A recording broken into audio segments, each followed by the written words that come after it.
On this episode of ResiWeek, the emerging biophilia trend, Sonos has a new customer offer, and SnapAV's Holy Snap reward program. All this and more on this episode of ResiWeek.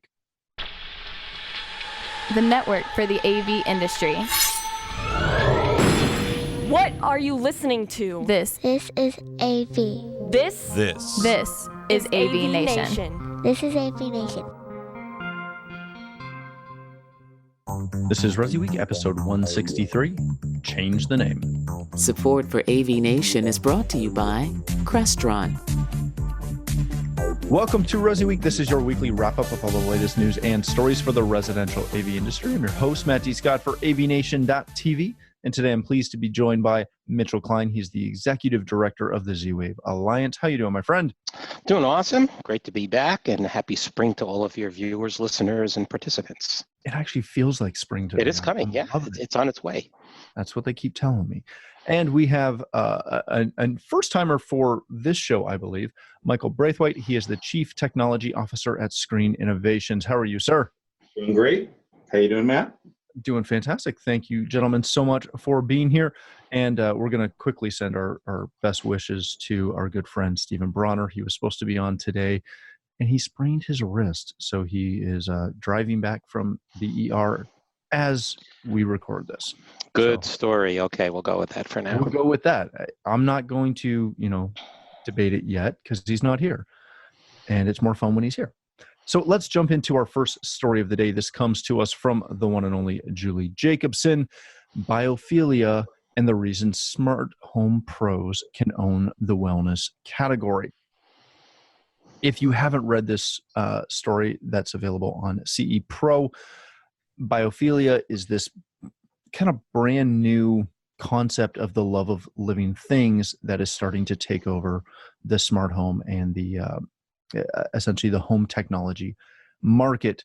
Mitchell, I want to start with you on this one. This is a really intriguing concept for me. This concept that not only do we crave the outdoors and the sights and sounds and true nature, but we want to bring that inside.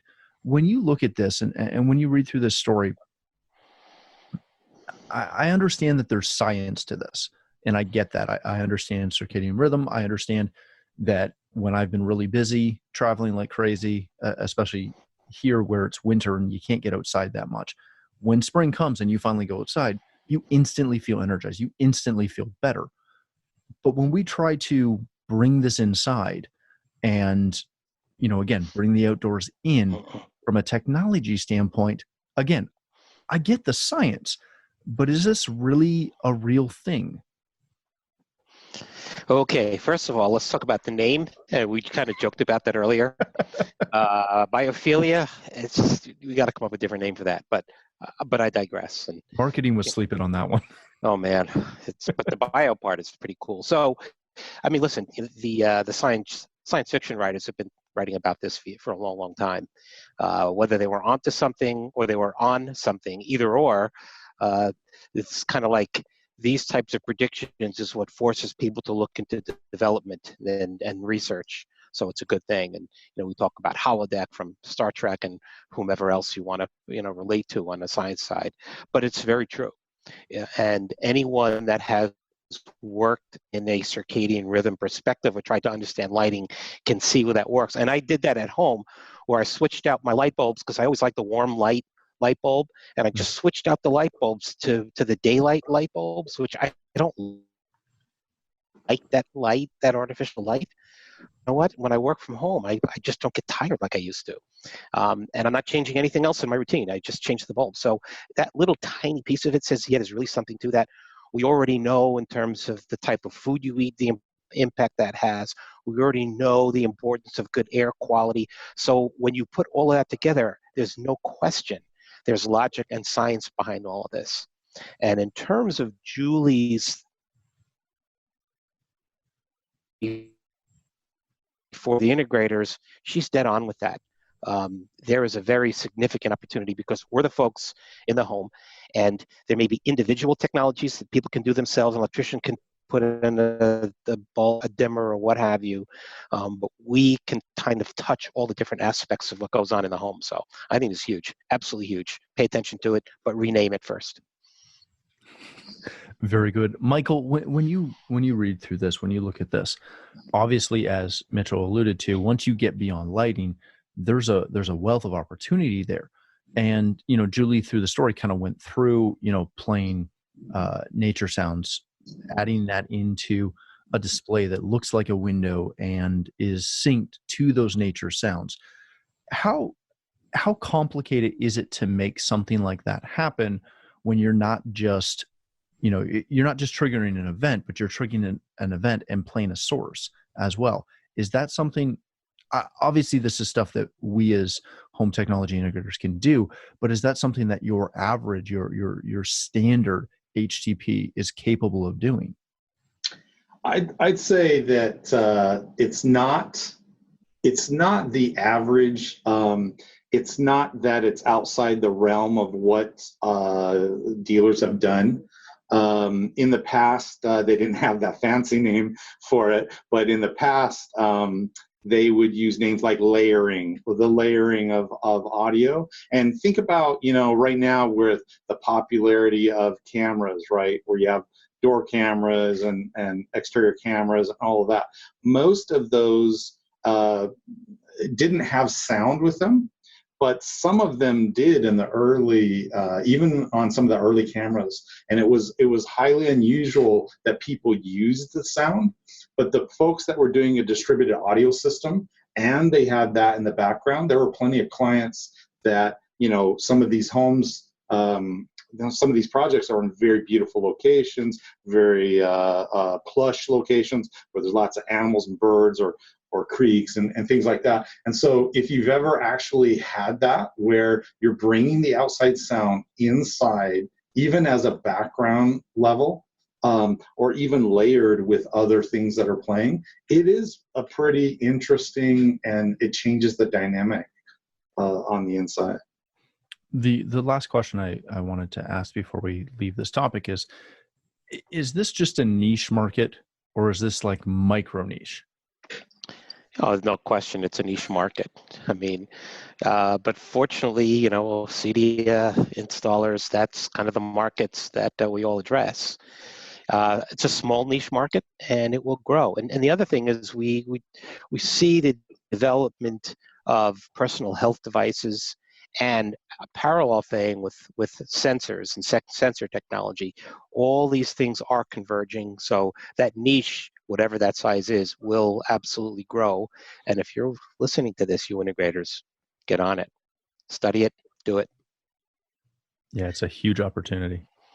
Hey, Matt, there's one other thing that you should consider, even though it's not exactly on anything that Julie was describing, but right now you have all of these cameras. So you have a camera at the front door, you have a camera maybe at the back door, and a camera, elsewhere.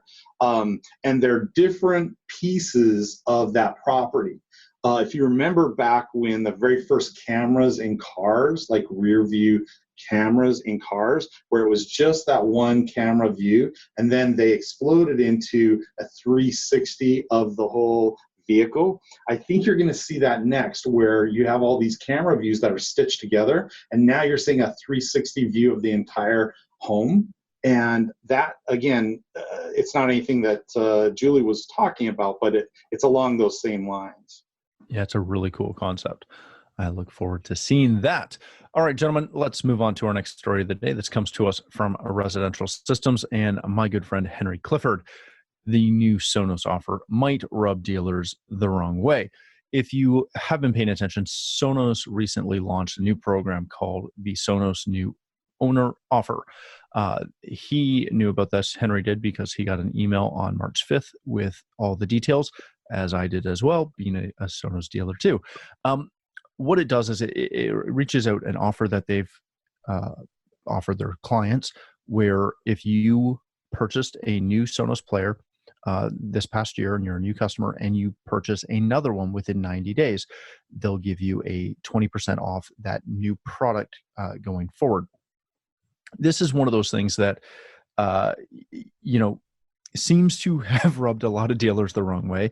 There has been some chatter about it. There's been some complaints about Sonos' methodology of direct marketing to clients because so many, Sonos users use the Sonos app to do it. So thus, Sonos corporate can market directly to those customers who a lot of times we as integrators have fostered those relationships and help guide clients towards Sonos. Michael, I want to start with you on this. And I'm always conflicted when I hear these stories because, one, I believe in the industry and I want to promote the industry. Two, I'm a Sonos dealer who really likes Sonos and uses it in his own house and wants to promote Sonos. And B, or C, I guess. See, I'm so conflicted. I'm confused. C, I love Henry to death, but this is one of those articles that to me didn't really need to be written because it's not a big deal. Everybody does this. GM does this. Yamaha does this. Denon does this. Samsung sends me offers all the time. Michael, is this much ado about nothing, or is this just the way it is now? Well, I think it is a little bit of a red herring, so I would tend to agree with you. But what I would say is I think it's an opportunity, and I think the dealers integration firms need to reach out and have a reason to talk with those customers all the time. So when they see that this is happening, this is a proactive opportunity for them to reach out and say, hey, by the way, there's this excellent program going on, and it invites them in, it gets them in talking about, hey, and you guys were talking about doing some outside speakers. Let's utilize this for that. You know what I mean? It's a great opportunity. I understand his sentiment of the slippery slope of, hey, they're taking over my customer. But to be honest, the customer has a relationship with the integrator. The integrator is the one that's putting this in for them, doing everything. So I think it is a bit about nothing. Yeah, let me go a little controversial here for a second. I don't believe it. Yeah, I know. Sorry, integrators, you don't own your customer. Just because you did the work, you don't own them, okay? Mm-hmm. You really don't. You can maintain them as a good customer by providing ongoing service and communications. And hey, Sonos has kickstarted it for you. Where's that downside again? Let's think about that. So a lot of the complaints I hear about things like that, where Samsung does this or whomever does what, are because you, the integrator, haven't done your job in maintaining your relationship with your customers. So they're going to do it in spite of you or for you. It's your choice. Hopefully they're doing it for you. Well, Mitchell, I really like that point because every time I get into this debate with dealers, and I try not to do this one online because it very quickly goes somewhere we don't want it to go. But every time I have this conversation with people, it always comes back to the whole, we didn't really promote distributed audio well across the board. Integrators didn't. Some clients knew about it, some didn't. Sonos made it a ubiquitous name the way Kleenex is for tissue. We get people, clients calling us, my company, all the time saying, hey, I want that Sonos everywhere. And sometimes they don't actually want Sonos, they just want distributed audio everywhere. But it's become ubiquitous with that. Mitch, my question for you is this one of those things that, yes, we don't own our customers, yes, we don't have control over where they buy or what they buy. Is this one of those things where we need to do, as Michael said, go out, get in front of this and be that trusted ally who can come in and say, hey, did you know you just got offered 20% off? You can buy it from Sonos.com. You can buy it from me if I'm an authorized dealer, and you'll still get your 20% back. Why do we as an industry so often just go after that little negative of this, honestly, a really good marketing piece that you can jump on? Hey, first of all, it's great to have Michael on the show here. It's awesome. I haven't seen Michael in a long time. It's great to have you. And Michael, you nailed it dead on. It's like, this is an opportunity, and you should leverage it. Like I said before, why do you think you own the customer? Just because he gave you a check and you put something in the house? Well, you don't. The UPS driver doesn't own your customer. The furniture store doesn't own your customer, and you don't. You own the relationship, and it's up to you to nurture that relationship. So again, I'm rehashing what I just said, but Michael's got it too. So stay on it. And it's exactly what I would do. I'd reach out to my customer and say, hey, you know what? Did you get this offer from Sonos? If not, here's a link. I mean, they'll love you for that. Yeah. Yeah. You're just deepening. Oh, by the way, just saying, okay, how many integrators would be happy to come out and put in a $199 Sonos speaker in their customer's home?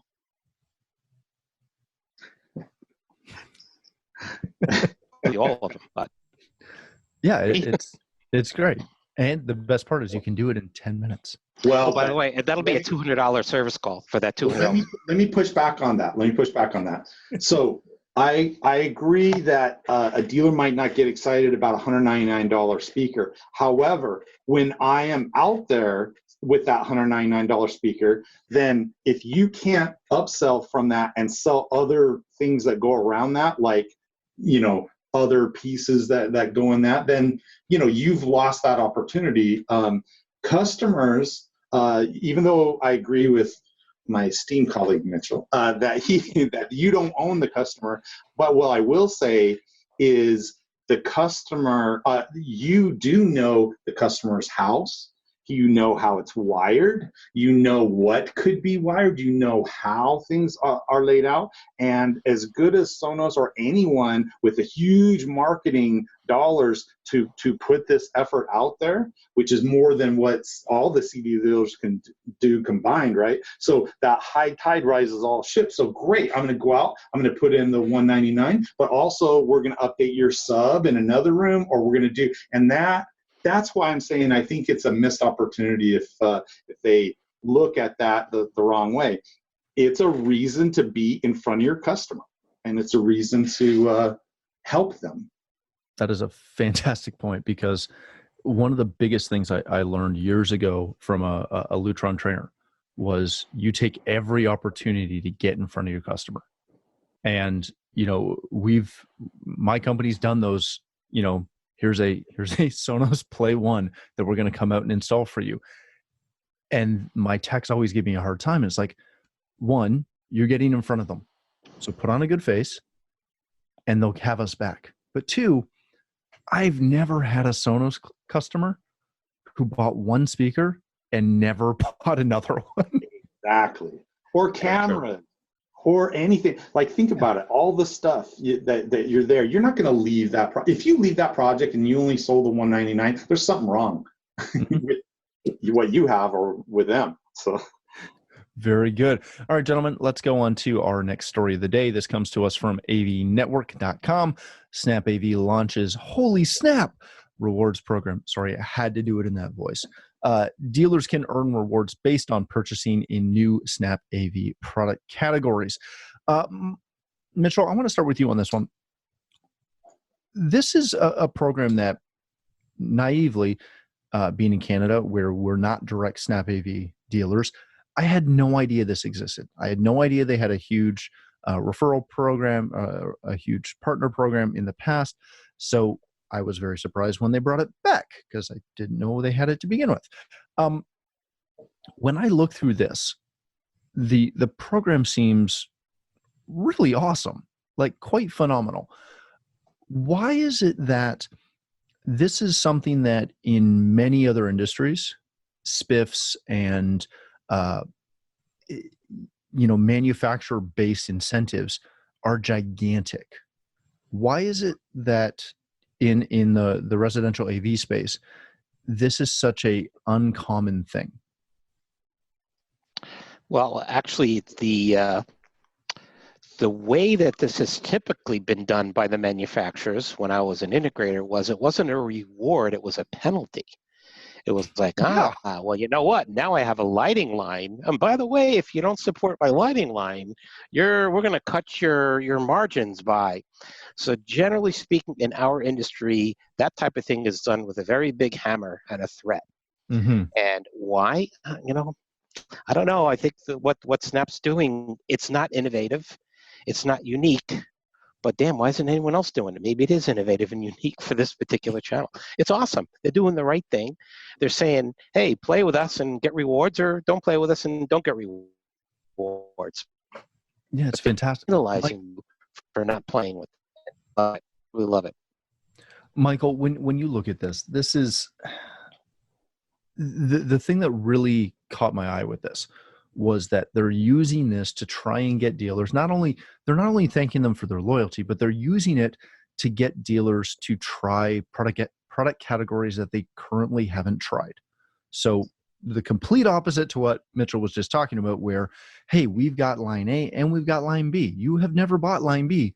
So if you buy line B, heck, we'll send you on vacation.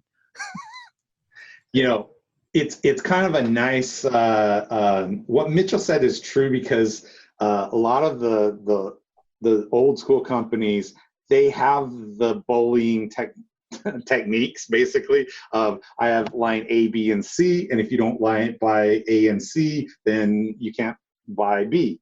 And this is you're right, this is different, because what it's saying is, instead of us bullying you or threatening you to for your profitable line, and they have a new line, they're incentivizing, saying, hey, try B from us, and it's gonna help you for that vacation on that. So it's a good incentive. It's definitely better than the bully tactics which some deploy.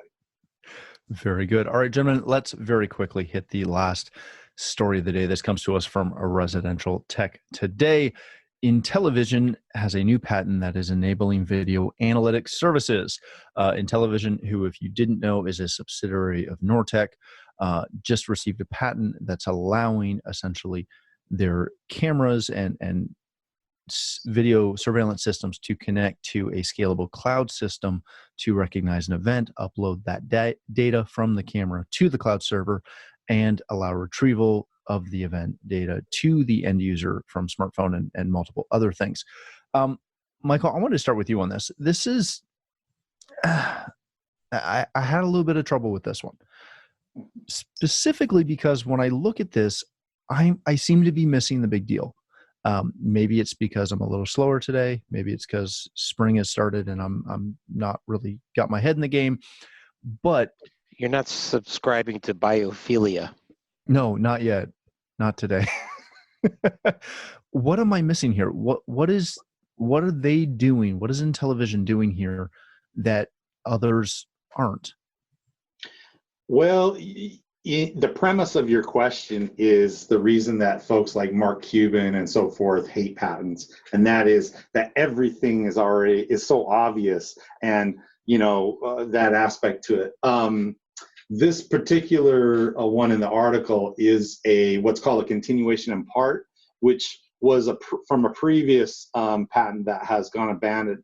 And what it has combined is lots of different elements. And so to infringe this, there is quite a bit that you would have to do to infringe it. So some of the obvious ones that you would think about, hey, haven't people been doing this a long time? Like even in the 80s and 90s, like companies like Pelco and Philips and Burrell and those they had little what they called digital alarms, which was the same kind of thing. It would look at pixels and you could zone out pixels and make all that. So you could say, well, this patent maybe could be invalidated, for example.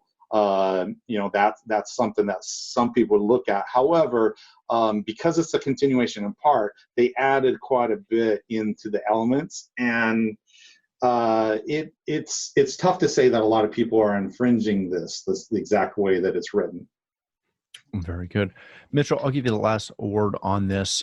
When you look at this, the one alarm bell that continually goes off in my head when I start seeing cloud storage and putting all of that CCTV footage in the cloud, whether it's being sourced or however they're feeding it and being intelligent with it, is where is the liability on integrators who are supplying these systems, in this case IntelliVision, and providing remote storage of this footage of that client in their property and potentially their kids and members of their family?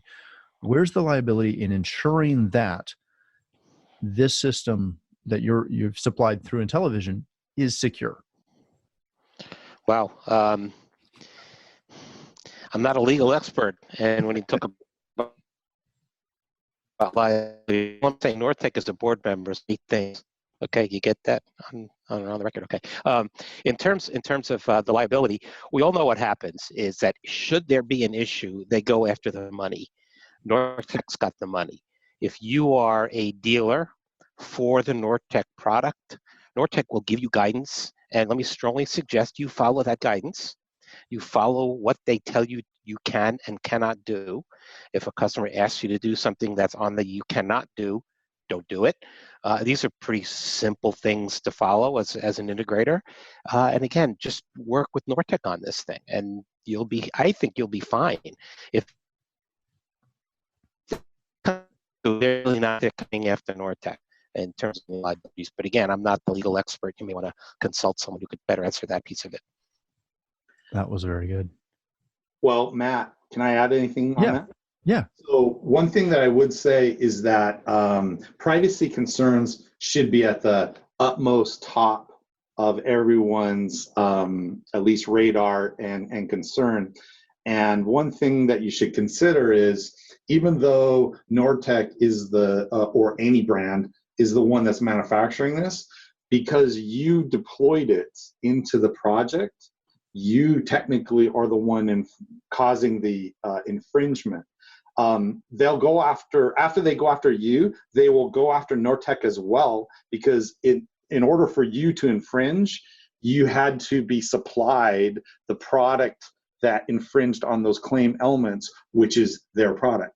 So now, no one likes to do that. In the past, things like this came up from time to time in our industry, and anyone who's done that, where they go out and sue dealers or integrators, they become huge pariah in the industry, and everybody hates them and all of that. But I'm just saying that's generally what happens for cases like this. And so as far as Mitch, he's correct. They're going to go after the vendor and the manufacturer, but the vendor, because their vendor's not installing it, doesn't technically infringe on some of these privacy and some of these rights. So they need to sue you as well. In other words, go talk to your lawyer. Make sure you're doing it right. Make sure they're signing off properly. All right, well, listen, you're all putting in cameras as it is now. So I don't see what you're doing with Nortec is any different than what you do now. When they tell you they want you to put a camera in the bathroom, I wouldn't do it. It's just some things that are just logical that you just kind of avoid. That's all. You want us to use logic, Mitch? Come on, man. Never happened before. Why start now? Exactly. Don't want to start a trend. All right, gentlemen, thank you so much. That does it for today. Mitch, if people want to connect with you, learn more about the Z-Wave Alliance, where can they do that?